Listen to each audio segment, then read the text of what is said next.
Assalamualaikum warahmatullahi ta'ala wabarakatuh. Alhamdulillahilladzi hadana lihadza wa ma kunna linahtadiya laula an hadana Allah. Asyhadu an la ilaha illallah wahdahu la syarika lah. Wa asyhadu anna sayyidana Muhammadan abduhu wa rasuluh. وصفيه من خلقه وحبيبه أدى الأمانة وبلغ الرسالة ونصح الأمة وكشف الأمة وجاهد في الله حق جهاده. اللهم صل وسلم وبارك على سيدنا محمد وعلى آل سيدنا محمد وعلى آله الطيبين وأصحابه الهادين ومن تبعهم بإحسان إلى يوم الدين. ربنا اشرح لنا صدورنا ويسر لنا أمورنا واحلل عقدة من ألسنتنا يفقهوا أقوالنا.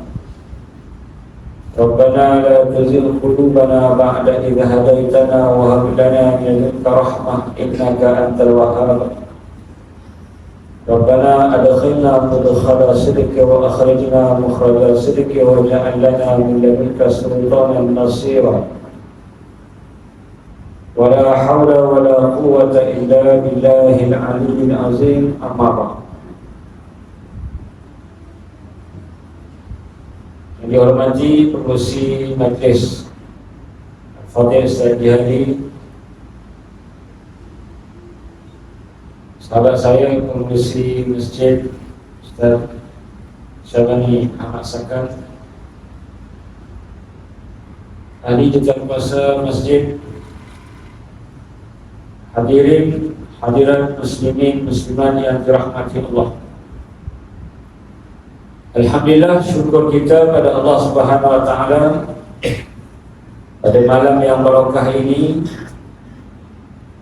kita berada di bulan yang mulia, yaitu bulan Rajab, salah satu daripada bulan-bulan haram yang Allah sebut dalam ayat yang ke-36 surah At-Taubah.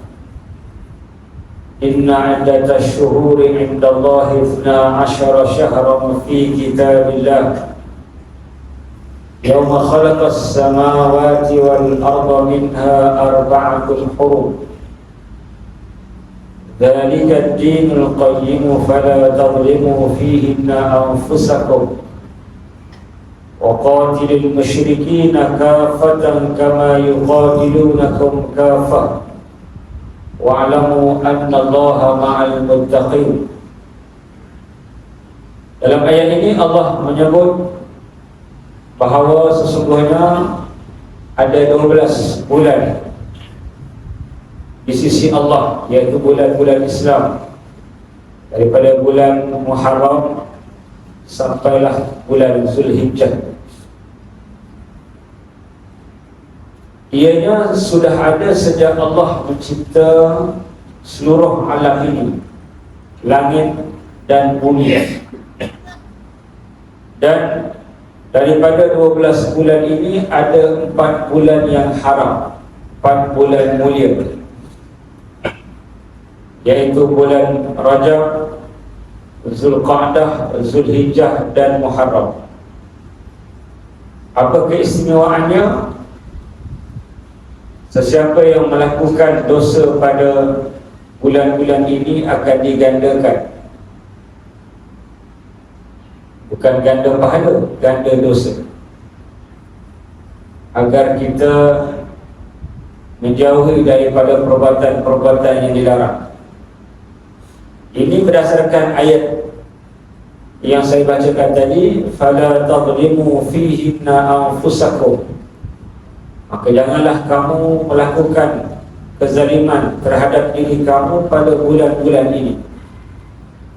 Menurut Al-Imam Ibn Katsir dan Qatadah, seorang ahli tafsir, mengatakan bila Allah larang daripada melakukan dosa pada bulan-bulan ini menunjukkan ada gandaan dosa.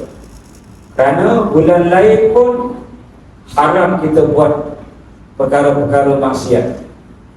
Bila dikhususkan larangan pada bulan ini menunjukkan ada gandaan dosa. Seperti mana digandakan dosa bila kita buat kesalahan di tanah haram. Dan pada bulan ini berlakunya peristiwa yang agung, peristiwa yang luar biasa. Orang Jawa kata extraordinary. Ada Jawa sini? Ada kan? Ada Ustaz? Ada. Saya orang Jawa Tanjung Karang. Peristiwa yang sangat hebat, yang mana ketika mana baginda Nabi SAW sedang tidur. Kalau kita nak cerita pra Isra Mi'raj lagi banyak, iaitu Nabi bersedih kehilangan dua insan yang disayangi, Khadijah bintu Khuwailid, satu-satunya isteri yang Nabi tidak madukan, tidak duakan. Setelah 25 tahun bersama, akhirnya Khadijah pergi meninggalkan Nabi buat selamanya di dunia. Bukanlah selama-lamanya betul, maksud di dunia selamanya lah. Nanti akan berjumpa di akhirat sebenarnya. Di mana Khadijah ni adalah 4 wanita terbaik sepanjang zaman, yang Nabi sebut dalam hadis sahih, arba'atu nisa'il alamin, 4 wanita alamin, tahap dunia alamin sepanjang zaman, yaitu Khadijah, Maryam, Asia, satu seorang lagi, Fatimah.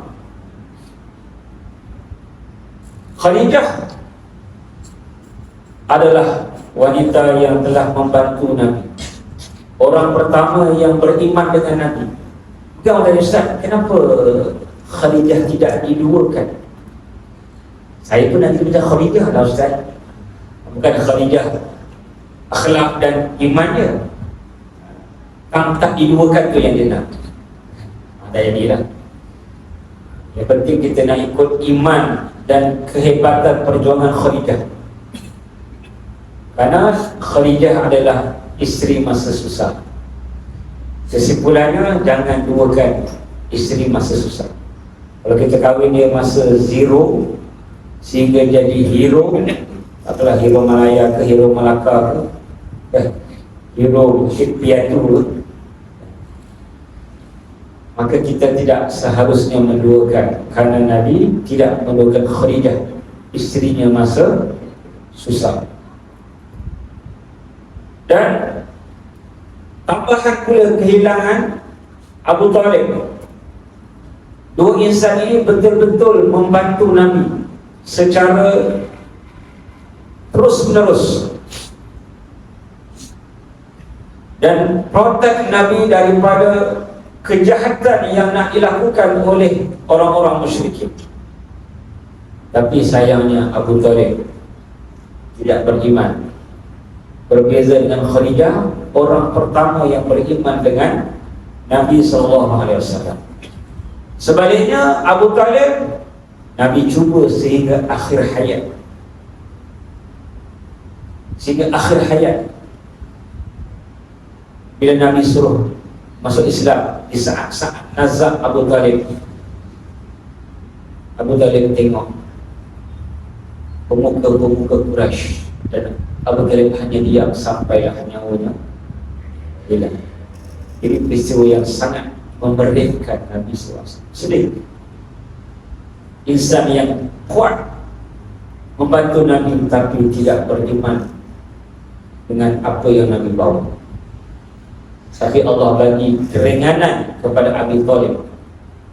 Inna ahwana azaban finnar Abu Talib. Sesungguhnya seringan-ringan siksaan Allah dalam neraka ialah kepada Abu Talib. Ringan pun tak ringan manalah tuan-tuan, nama pun neraka.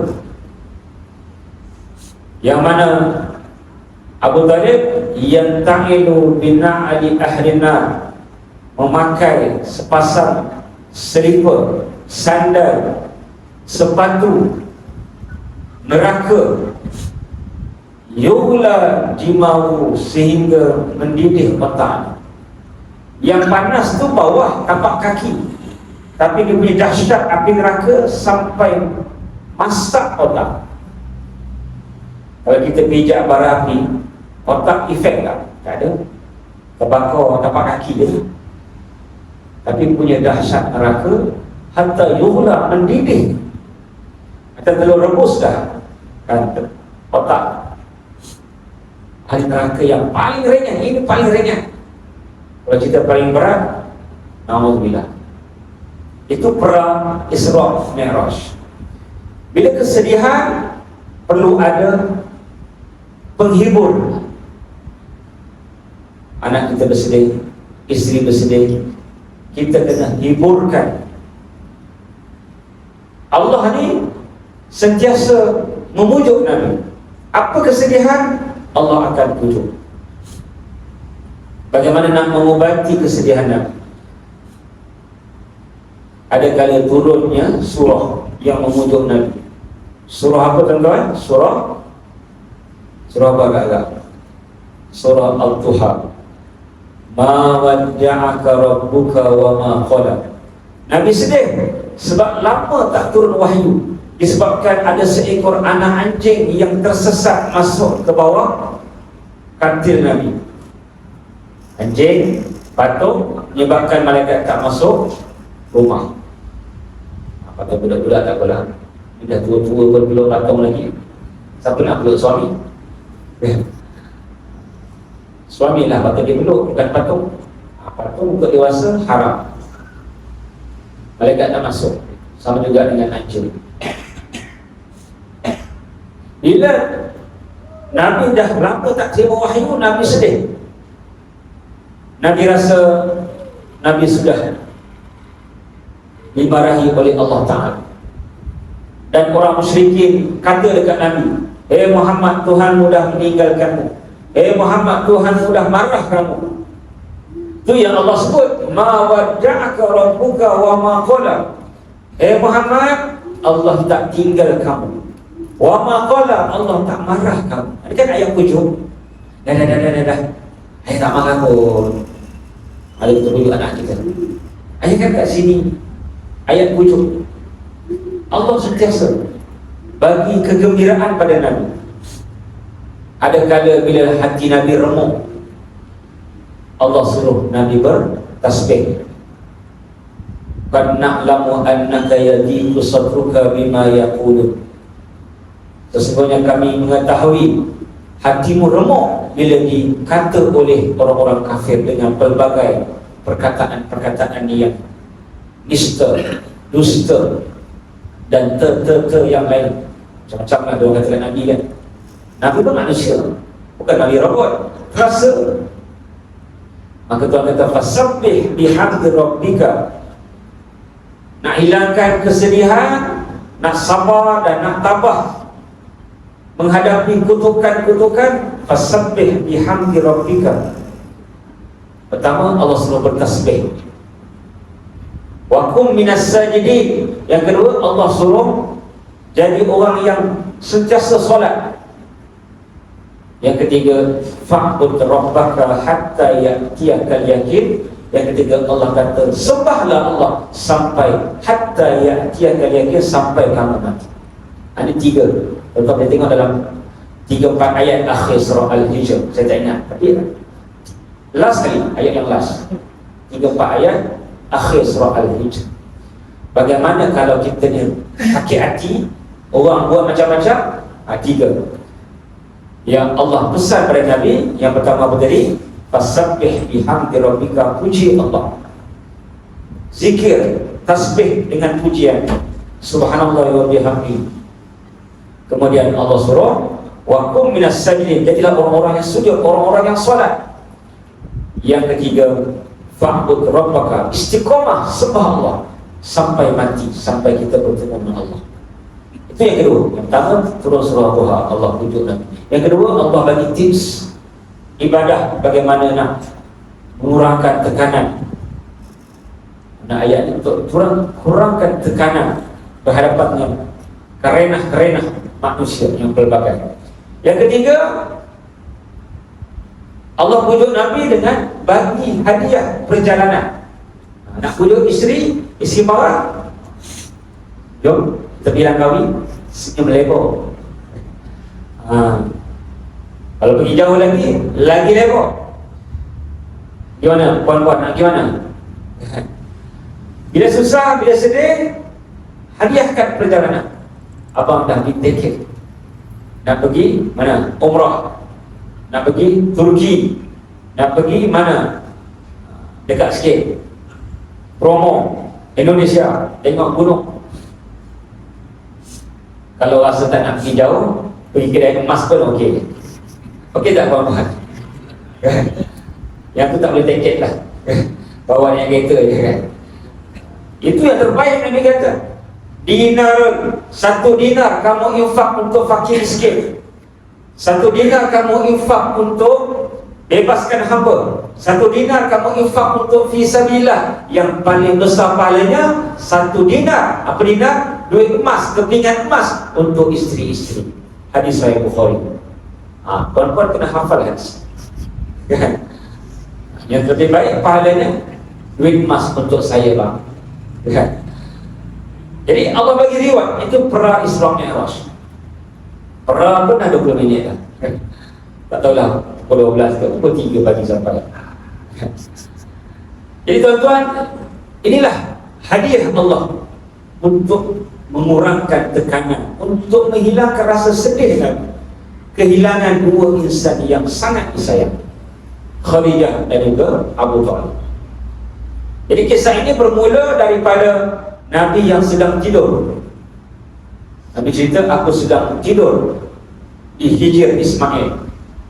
Kita tahu kan, separuh bulatan tu Nabi tidur miring ke kanan, muntajinah, maksudnya mengiring ke kanan. Itu sunnah Nabi, kita tidur mengiring ke kanan. Tapi kita yang paling syok begini, lagi seorang menletak. Itu Nabi marah. Ada seorang sahabat tu, dia kat masjid tidur macam tu, Nabi kuis kaki dia kan. Nabi kata, innaha baja'ah syaitaniyah, ini baring cara syaitan. Jadi jangan baring meniarap. Sunnah mengiring ke kanan. Nabi sedang mengiring ke kanan tidur, tiba-tiba datang dua malaikat. Bukan akhir, malaikat Jibril dan malaikat Mikail, didatangi oleh sebaik-baik malaikat. Siapa dia sebaik-baik malaikat? Malaikat Jibril. Tanazzalul malaikatu war ruh. Malam Lailatul Qadar turun para malaikat diketuai oleh ruh, iaitu Jibril. Dan sebelum mereka naik ke langit, Nabi dibedah. Jibril bawa tasdin min zahab. Utiya bi tasdin min zahab, satu bekas, satu bejana emas. Emas dan semua yang berlaku, semua yang terbaik. Tadi ketua malaikat Jibril, sebaik-baik malaikat, membawa satu bekas emas, sebaik-baik logam. Sebaik-baik logam ialah emas yang sustain, harganya pun sentiasa kekal. Dalam bekas tadi ada sebaik-baik air, iaitu air Zam-Zam, basuh. Sebaik-baik anggota, apa dia tuan-tuan? Bukan hati, jantung. Kadang-kadang ramai lagi masih tersilap. Qalbu ialah jantung, bukan hati. Anggota utama jantung ke hati? Jantung. Institut Jantung Negara, tak ada. Institut Hati Negara, tak ada kan. Anggota utama jantung. Kalau anggota boleh Google, dalam Google ada kamus Arabic, English pun ada. Apa makna qalbu? Qaf lam ba, bukan kalbu anjing kan. Qalbu, hat. Qalbu ni jantung kita. Emosi di jantung, bukan di hati. Kita marah kat jantung ke hati? Jantung. Kalau kita marah sangat, sakit hati sangat, sebenarnya bukan sakit hati, sakit jantung. Hati, liver tak ada perasaan kat sini kan. Yang ada perasaan hanya jantung. Kita dah tersalah. Kita sakit hati pegang sini ke pegang sini? Sini lah jantung, sini bukan hati. Cuma dah salah sebut, salah anggap, salah faham, sehingga ada agamawan yang salah terjemah ayat surah Ghafir, idzil qulubu ladal hanajir. Pada hari kiamat manusia yang sangat takut naik qalbu, naik jantung. Tapi ada yang terjemah naik hati. Jantung ke atas, hati ke bawah. Takut sangat sampai jantung naik. Jadi yang dibasuh ialah jantungnya. Yang Nabi sebut, ala inna fil jasadi mudghah, iza salahat salahal jasadu kullu, wa iza fasadat fasadal jasadu kullu, ala wahyal qalb. Qalb itu jantung. Tak ada siapa yang mengatakan hati adalah anggota utama. Tak ada. Hanyalah siapa anggota utama badan ialah jantung. Anggota yang paling penting jantung. Enjin manusia jantung, bukan hati. Jadi yang digaulkan adalah qalbu jantung. Dan dibersihkan dengan sebaik-baik air. Kemudian dah bersih, diisi mulia imanan wa hikmatan. Diisi dalam jantung tadi iman dan hikmah, keimanan dan keilmuan. Bukan kecil, Nabi dibedah besar daripada tarquh, tulang selangka sampailah ke syairah, bulu-bulu yang ada di bawah pusat. Jangan tanya saya bulu apa ustaz, cukuplah saya cakap. Tak sebut benda boleh tanya. Syairah besar kan, daripada bawah pusat sampai ke tulang selangka. Tulang selangka, siapa yang gemuk dia tak rasa tulang, hilang tulang. Siapa yang kurus boleh isi air. Maknanya kalau kita yang tak gemuk tak kurus, isi air tak boleh, tapi rasa tulang. Itu sederhana tu. Cuba cek masih ada tulang. Kalau ada tu nak gemuk. Kalau dah ada tak ada besar. Maknanya itu tanda obesity. Maknanya pembedahan yang besar. Sebenarnya dalam riwayat ada 4 kali Nabi dibedah dan dibersihkan jantungnya. Yang pertama semasa Nabi bayi, Nabi baru lahir. Yang kedua semasa Nabi berada di rumah Halimatus Sa'diyah, penyusu Nabi. Yang ketiga semasa Nabi berumur 10 tahun. Dan yang keempat semasa Nabi Isra dan Mi'raj. Jadi apa hikmah, apa keperluan untuk cuci, basuh jantung Nabi? Barulah naik ke langit. Kerana kita diajar dalam ibadah dan ketaatan ini 3 konsep: penyucian, pengisian, dan pengabdian. Seperti mana yang Allah sebut dalam surah Al-A'la, qad aflaha man tazakka wa dzakara isma rabbih fasalla. Ini 3 konsep tadi. Qad aflaha, sesungguhnya berjayalah, man tazakka, sesiapa yang menyucikan jiwanya, membersihkan dirinya. Ini yang pertama, penyucian. Orang Jawa kata apa? Purification. Okay. Purify, bersihkan jiwa. Wa dzakara isma rabbih, dah bersih, baru isi cawan kotor kan. Bersihkan itu macam, dah bersih baru isi air. Fasalla, baru sembahyang, barulah pengabdian. Sama juga Isra Mi'raj, bersihkan dulu, dengan air Zam-Zam, kemudian isi dengan iman dan hikmah, kemudian barulah pengabdian naik ke langit untuk menerima syariat solat. Jadi apa ibadah pun kita mesti ada 3: penyucian, pengisian, dan pengabdian. Baru perfect, baru sempurna ibadah. Kalau kita sembahyang terus sembahyang, biasanya tak khusyuk, tak ada penyucian, qad aflaha man tazakka, tak ada pengisian dengan zikir sebelum solat. Jadi sebab itulah sebelum solat fardu mesti ada solat qabliyah. Habis pula hadis Sahih Bukhari, ma bainal adzanaini salatun, di antara azan dan iqamah pasti ada solat. Tapi selepas solat fardu, ada yang ada solat sunat, ada yang tak ada, macam subuh dan asar. Yang penting, sebelum itu penting. Jadi kita mesti bersedia untuk solat, barulah kita dapat rasa dalam solat. Jadi itu hikmah. Kemudian Nabi SAW dibersihkan, disucikan, kemudian dibawa datang seekor binatang yang bernama buruk, yang berasal dari perkataan barqun, iaitu kilat. Buruk ni bukan hanya Nabi sahaja pernah naik, pernah dinaiki oleh Nabi-Nabi yang terdahulu, seperti Nabi Ibrahim. Pada mudanya buruk ni dia tak nak,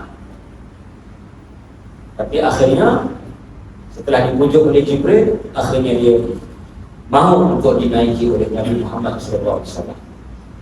Dan ianya cukup luar biasa, binatang yang paling pantas di dunia, yaitu Nabi sebut yada'u hafirahu inda aqsa tarafi. Sepantas mana burung, Nabi sebut yada'u hafirahu, melangkah kakinya inda aqsa tarafi, sejauh mana mata memandang. Dahsyat.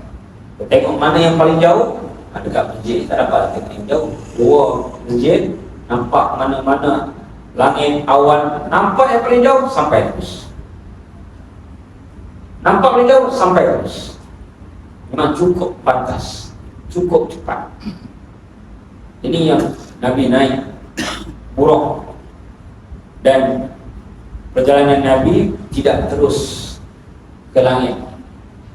Nabi singgah ke Masjid Aqsa, seperti mana yang kita tahu, subhanalladzi asra bi 'abdihi lailan minal masjidil haram ila al masjidil aqsa alladzi barakna hawlahu linuriyahu min ayatina innahu huwas samiul basir. Maha suci Allah subhanahu. Jadi kenapa bermula dengan perkataan subhanahu, maha suci Allah? Nak takdis, nak sucikan Allah daripada perkara-perkara yang tidak layak bagi Allah. Dalam Quran ada 7 surah yang bermula dengan perkataan tasbih dan sufusakan. Subhana sabbaha yusabbihu sabbihi, ada 7 surah. Dan surah ini dinamakan surah musabbihat.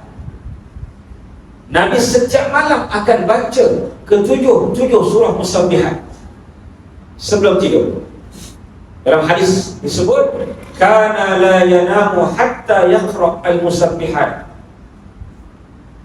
Baginda Nabi SAW tidak tidur sehingga baca ke-7 surah musabbihat. Al-Hash, Al-Isra, Al-Hash, Al-Hadid, Al-Jum'ah, As-Saff, At-Taghabun, dan Al-A'la, Sabbilis Rabbikal A'la. Tapi bukan 7 ni yang Nabi baca. Kalau ikut surah, ada 13 surah yang Nabi baca sebelum tidur. Tambah lagi 3 Qul, tambah lagi Ad-Dukhan, Al-Mulk, dan As-Sajdah. Itu baru surah. Ayat lagi, ayat kursi, itu bukan surah. Amanah Rasul, 2 ayat akhir surah. Paling banyak Nabi konsisten banyak sebelum tidur. Kita berapa surah yang kita baca? Tak sempat apa-apa dah. Tak sempat. Doa bismillahirrahmanirrahim ahya wa amut pun huyuk. Nabi konsisten 13 surah. Tak masuk ayat-ayat lagi.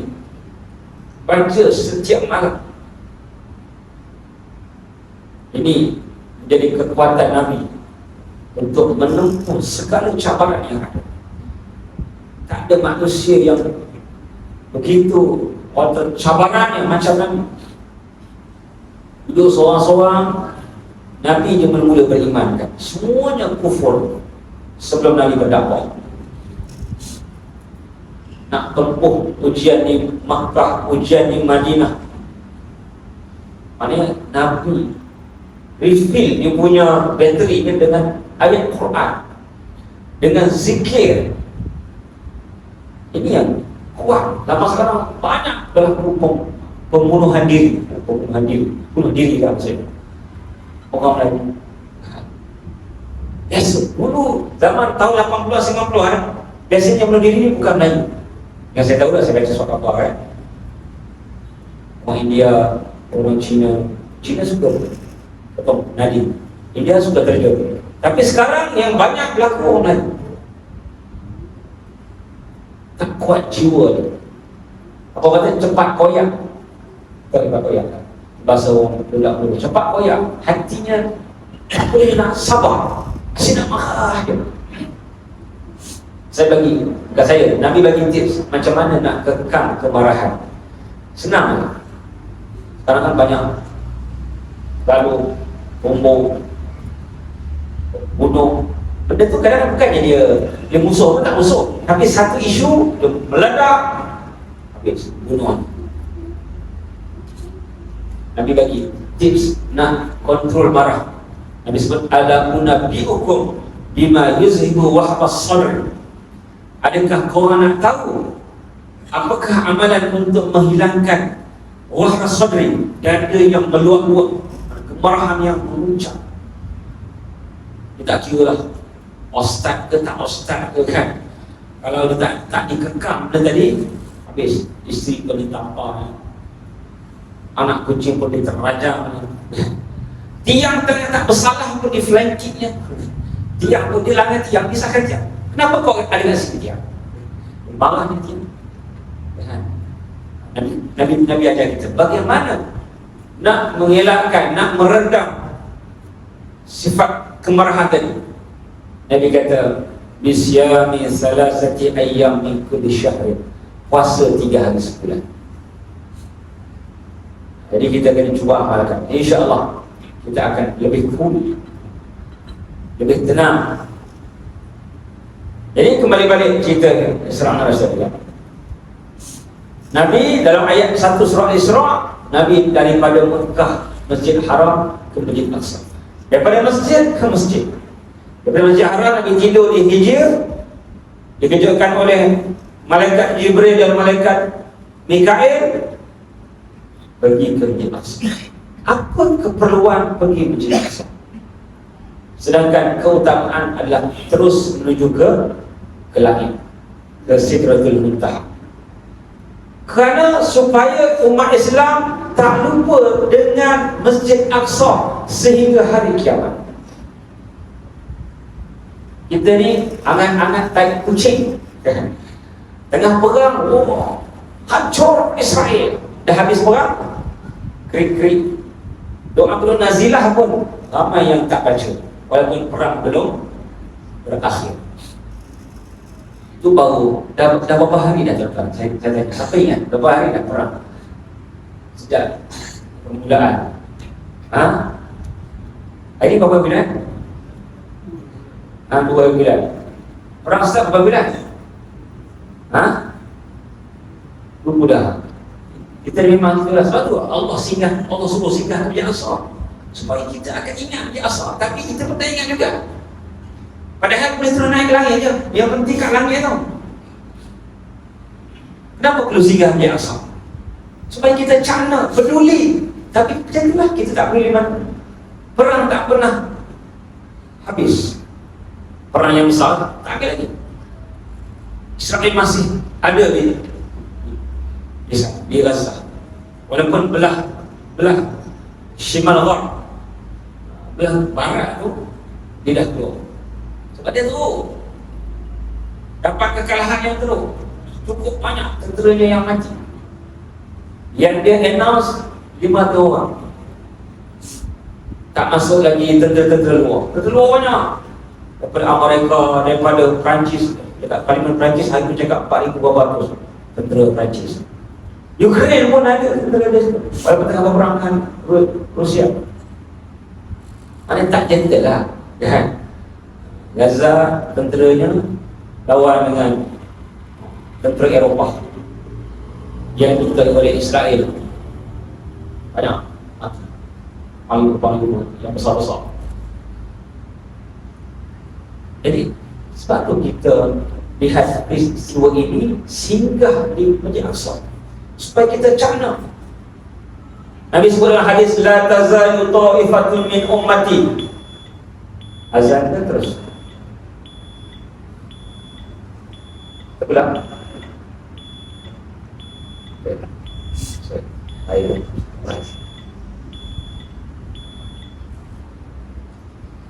Nabi sebut tentang Masjid Aqsa, la tazalu ta'ifatun min ummati zahirina 'alal haqq qahirina 'ala aduwwihim la yadurruhum man khadhalahum illa ma asabahum min la'wa hatta ya'ti amrullah aw ahlaka dunah aw kama qala.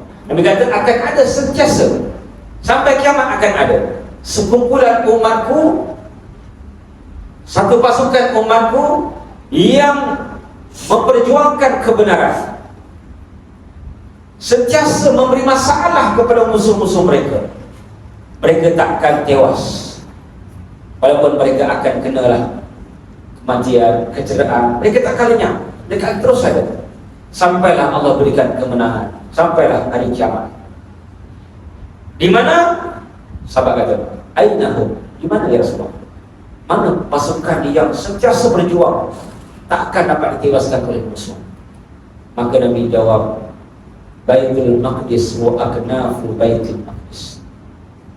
Mereka adalah di Baitul Maqdis dan kawasan sekitarnya.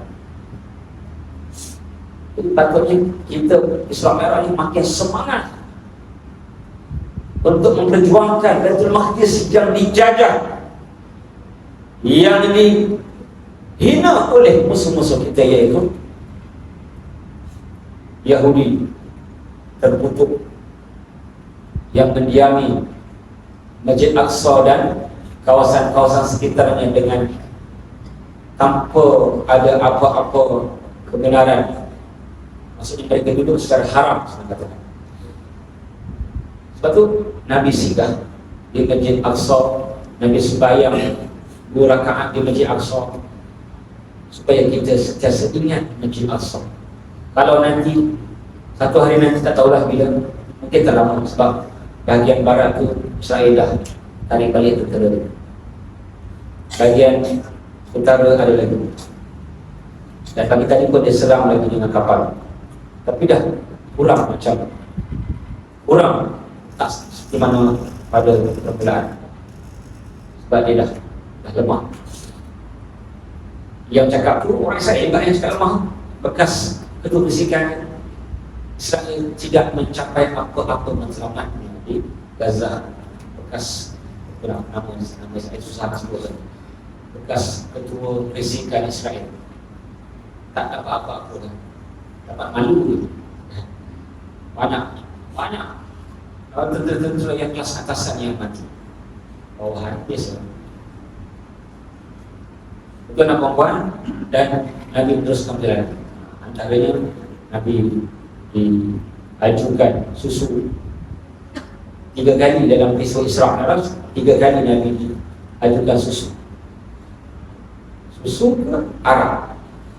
Nabi pilih susu, dan malaikat kata, "Lau ikhtarta al-khamra la ghawat ummat." Ya Muhammad, qad ikhtarta al-fitrah. Ya Muhammad, kau dah pilih susu yang fitrah, yang semula jadi. Kalau kau pilih Arab, habis, rosak semua umat, sesat semua. Jadi untuk kita sentiasa memilih yang fitrah, memilih Islam sebagai cara hidup kita. Kemudian Nabi teruslah naik ke langit pertama, Nabi Adam, sampailah langit yang ke-6 Nabi Musa, dan langit yang ke-7 Nabi Ibrahim AS. Di langit yang ke-6 itu terdapat benda yang luar biasa, yaitu Sidratul Muntaha. Sidratul Muntaha bukanlah kemuncak bukit, kemuncak gunung, kemuncak langit. Ia adalah satu pokok. Sidrah berasal dari kata sidir, bidara. Muntaha, summit, kemuncak sesuatu.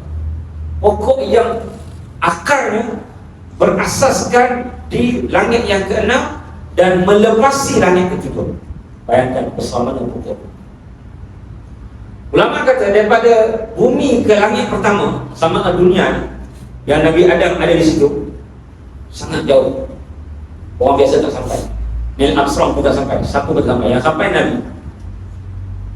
Tapi langit pertama dan hingga langit kedua lagi jauh. Langit kedua hingga langit ketiga lagi jauh. Itulah seterusnya.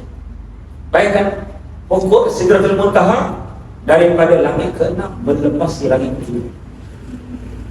Nabi sebut simaruha, buah-buahnya kakilali hajar, seperti mana kolah-kolah di kampung Hajar.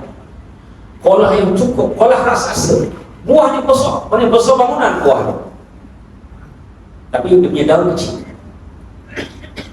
Ka'adhanil afyal, sebesar telinga gajah. Macam meninggal kan, buah besar, daun kecil kan. Pokok itu sangat tinggi. Masa Nabi sampai ke langit yang ke-6, Nabi dialu-alukan oleh para malaikat. Malaikat mengembangkan sayapnya dan menunjukkan rupa asal. Kebanyakan malaikat jumpa Nabi dengan rupa manusia. Ialah malaikat ni besar. Kalau rupa malaikat susah, sangat besar. Hanya 2 kali Nabi nampak malaikat dengan rupa asal. Yang pertama masa Nabi balik daripada dapat wahyu Iqra bismi rabbikal ladzi khalaq. 5 ayat. Nabi balik nak turun, tetap nak pergi kan, Gua Hira. Turun bukit tu, Nabi nampak penuh kaki langit dengan Jibril sahaja. Besar mana? Maknanya langit ni Jibril, dipenuhi oleh Jibril sahaja. Bukan dipenuhi dengan para malaikat, tak. Jibril sahaja penuh langit. Besar mana? Kapal terbang besar kan? Bila naik ke atas, halus. Itu besar terbang. Bayangkan malaikat ni jauh duduk langit, tapi habis langit tertutup. Besar mana malaikat? Kita ni kecil je. Kita kecil. Bila nampak langit tertutup, macam-macam benda besar. Jibril kembangkan sayap, Nabi kira ra'aitu Jibril, aku lihat Jibril di langit yang ke-6, lahu sitta mi'ata janah, ada 600 kepala. Kalau sekat bumi ni, bulu dia kan? Kecil kita ni. Sebab tu Nabi jumpa biasanya dengan rupa sahabat Nabi, iaitu Dihyah Al-Kalbi. Malaikat Jibril dia rupa dengan rupa sahabat. 2 kali je. Pertama masa balik daripada terima wahyu, yang kedua masa di langit yang ke-6. Itu yang Allah sebut. Dengan ayat laqad ra'ahu nazlatan ukhra, menimang namanya laqad ra'ahu nazlatan ukhra inda sidratil muntaha ya. Sesungguhnya Nabi lihat malaikat Jibril nazlatan ukhra, kali yang kedua, di mana inda sidratil muntaha, di sidratil muntaha. Masa tu Nabi cerita dalam hadis sahih turunnya tahawil. Apa tahawil?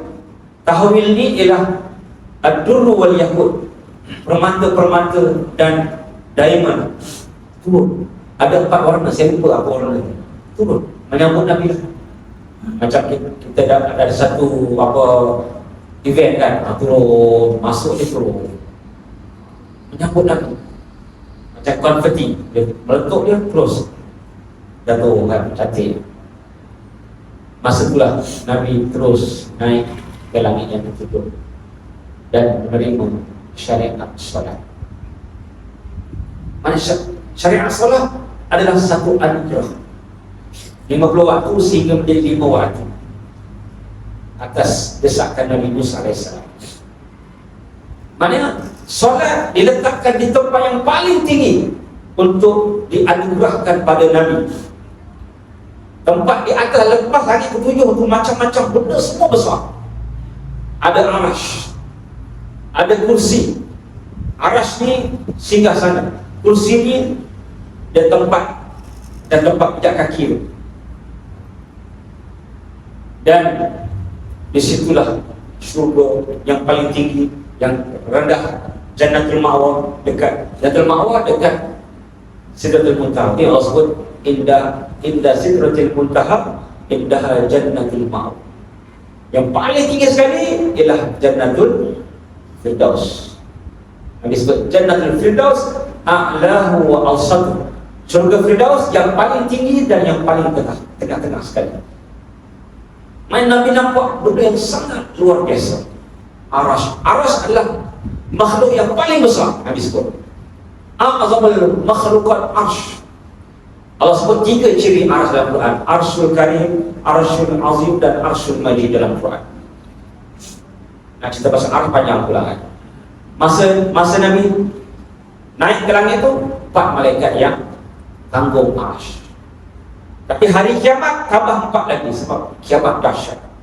Yang mana Allah SWT yahmilu arsya rabbika fawqahum yawma idzin thamaniya. Dan pada hari kiamat yang tanggung arsy 4 tambah 4 jadi 8 malaikat. 4 malaikat membakar sangat kuat. Agak-agak kita boleh tanggung budi. Tanggung kereta tu tak pernah. Orang tarik kereta tak pernah tanggung kereta. Apa kerja kau?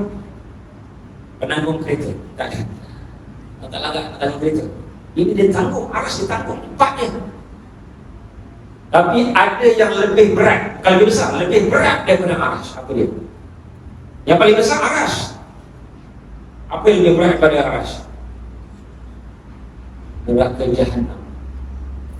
Esok pada hari kiamat, bila kita dihimpunkan di Syam, disebut Ardul Syam, Ardul Mahsyar wal Mansyar. Bumi Syam, bumi perhimpunan agung manusia pada hari kiamat. Bila sampai sana, Allah akan suruh malaikat tarik neraka Jahannam. Tadi Arash berapa yang bawa? 4 kan? Agak-agak Jahannam berapa pula? Nabi sebut laha sab'una alfa zimam. Ini hadis sahih Muslim. Hadis sahih. Neraka Jahannam, neraka 7. Neraka Jahannam sahaja di bawah talinya ada 70,000. Sab'una alfa zimam. Likulli zimam, setiap tali ada 70,000 malaikat. Bilang berapa? 70,000 kali 70,000, 4.9 bilion malaikat. Berat tuan-tuan. Apa yang beratnya Ustaz? Allah sebut lahum maqami'u min hadid. Dalam neraka ada rotan-rotan besi. Nabi cerita kalau satu rotan besi dibawa oleh seluruh manusia dan jin, mastata, takkan mampu, tak akan terangkat. Semua kita manusia dan jin berkumpul, jin ni kuat.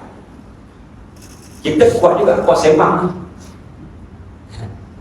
Kalau manusia dan jin ni berkumpul dan angkat satu rotan besi dalam neraka, takkan mampu, takkan terangkat. Bergerak pun tidak. Tapi itulah yang digunakan untuk merotan manusia dalam neraka. Sebab itu neraka Jahannam berat. Besar-besar lah Nabi kata, besar-besar arash. Sebab Nabi kata yang paling besar arash. Tapi neraka berat, banyak siksaan. Dan dia tak kosong. Allah sebut la'amla'anna jahannama minal jinnati wan nasi ajma'in. Pasti kami akan penuhkan Jahannam dengan manusia dan jin, kesemuanya. Adakah kita ahli? Alhamdulillah. Cerita pasal neraka Jahannam banyak kan? Berat. Sampaikan 4.9 bilion malaikat yang tarik neraka Jahannam. Bukan angkat, tapi tarik. Kalau arash angkat, tapi neraka Jahannam tarik. Berat sangat. Macam-macam siksaan. Sebab tu kita kena bersedia. Allah perintahkan agar Nabi terima solat di atas sana, kerana solat ni adalah amalan yang paling hebat. Jadi kita perlu jaga solat sesempurnanya. Macam mana? Ini saya nak tutup lagi. Ya, bersembilan ya. Sebab esok pagi saya ada subuh ceramah perdana, subuh macam Jumaat di Masjid Kajang, yang tumbang seekor lembu. Malam ni berapa ekor? Besar. Ekor je ada. So, Masjid Kajang subuh macam Jumaat, pergi terang. Sekarang dah banyak kan program subuh macam Jumaat. Besok di Masjid Kajang yang tumbang seekor lembu, dan ceramah esok pagi. Jadi saya nak tutup lagi ya. Kalau tadi pun ada program, dia penat, kamu penat. Tuan-tuan nak buat, saya nak ceritalah menutup solat ni.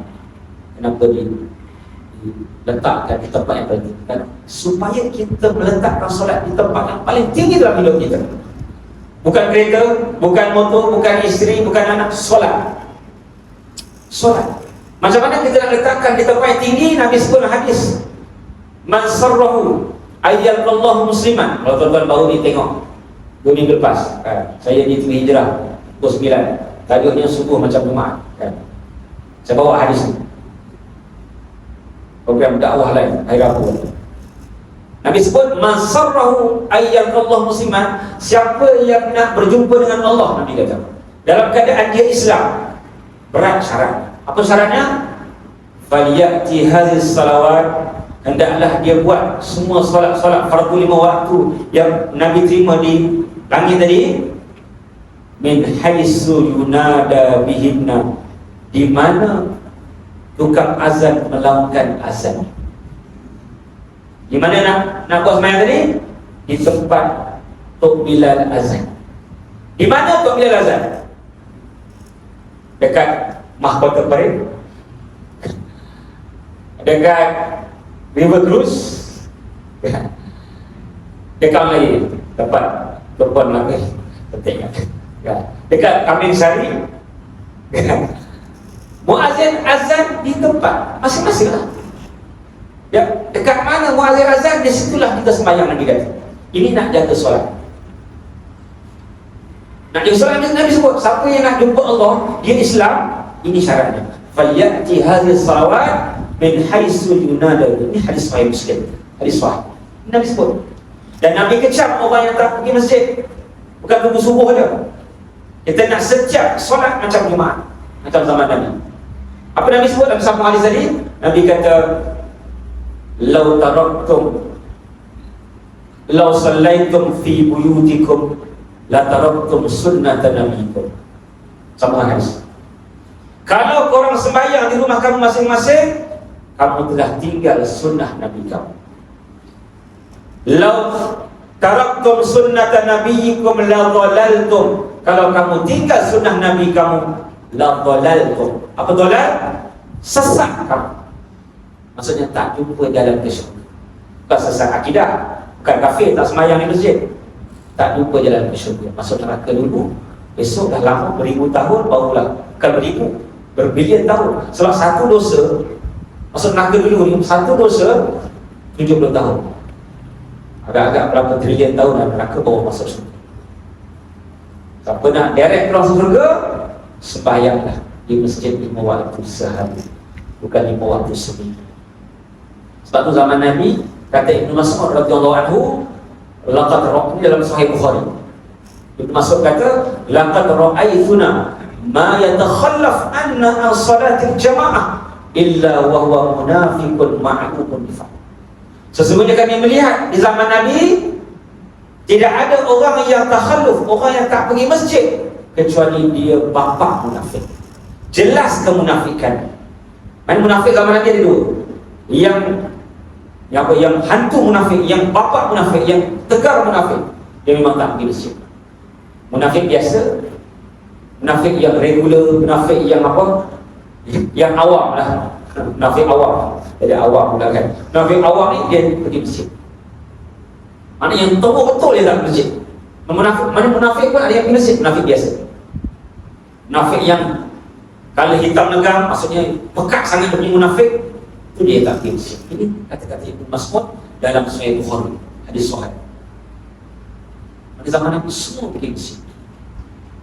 Hatta walaupun Nabi sebut perempuan lebih baik di rumah, wa buyutuhunna afdal. Secara praktikal, realitinya zaman Nabi, wanita-wanita ramai pergi masjid. Sebab Nabi sebut hanya untuk prevention, cegah daripada kerajaan itu.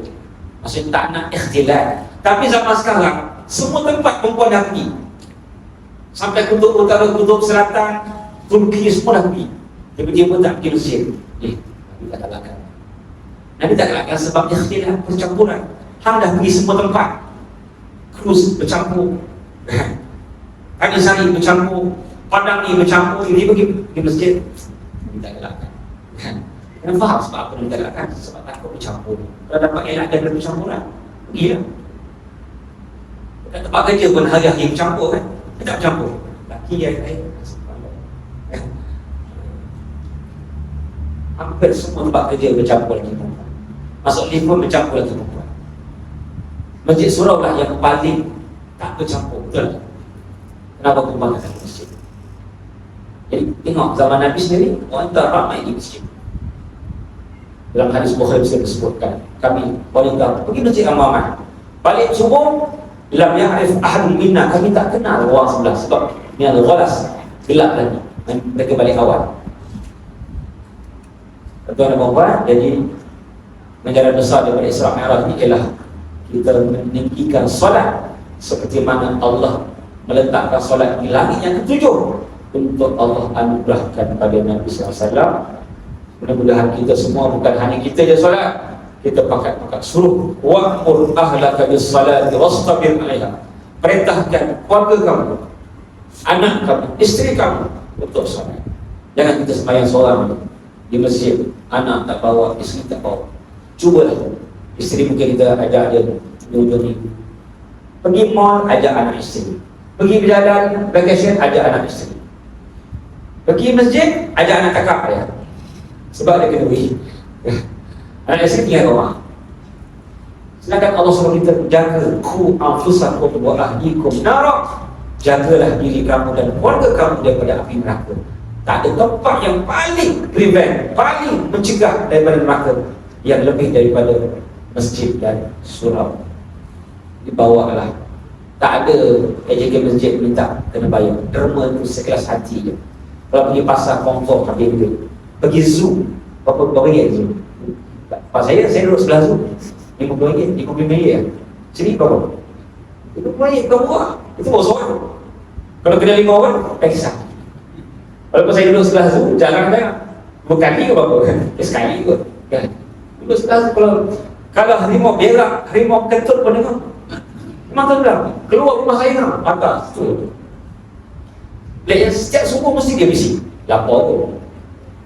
Kan dia azan. Setiap subuh. Keluar subuh dia mesti dia bising kan. Harimau kan dia tak kedua atau lima atau siang. Bunyi bising. Lapor bagi dia.